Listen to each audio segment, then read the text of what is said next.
ঠিকই আছে। নূরে মুজাসসাম হাবিবুল্লাহ হুজুর পাক ওনার যে বিরোধিতা করছে, কারা করছে? কোরাইশটা করে নাই? এটা তো সব নূরে মুজাসসাম ওনার আত্মীয় স্বজন না, তারাই তো করলো।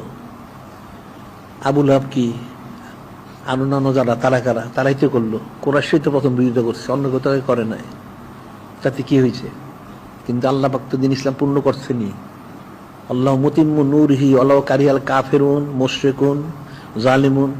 আল্লাহ পাক আল্লাহ ওনার নূর মুবারক, নূরে মুজাসসাম ওনার দ্বারা সবকিছু পূর্ণ করে দিয়েছেন। এখন কাফের মুশরিক পছন্দ করুক আর না করুক, এটা পূর্ণ হয়ে গেছে। এটা প্রত্যেক যুগে এরকম হয়েছে। সমস্ত নবী রাসূলুল্লাহ সাল্লাল্লাহু আলাইহি ওয়াসাল্লাম বিরোধিতা করা হয়েছে।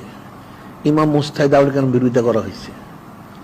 এটা তো বাতিল ফেরকা করবে, তাদের যেহেতু স্বার্থের বেঘাত ঘটে, এটি তো স্বাভাবিক।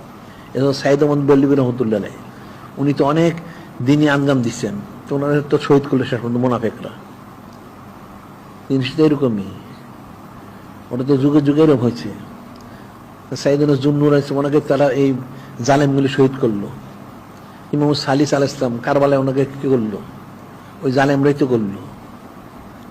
এটা তো স্বাভাবিক জিনিস।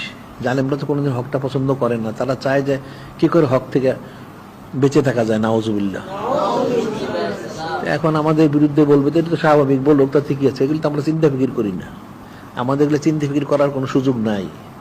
আমাদের চিন্তা ফিকির হচ্ছে নিজবত কুরবত মহব্বত হাসিল করা, এবং মানুষ যাতে সেটা হাসিল করতে পারে সেই ব্যবস্থা করা। এখন অনেক অনেক কিছু বলতে পারে, যে যেরকম বুঝে সে সেরকম বলে। প্রত্যেকে তার আকল অনুযায়ী কথা বলে।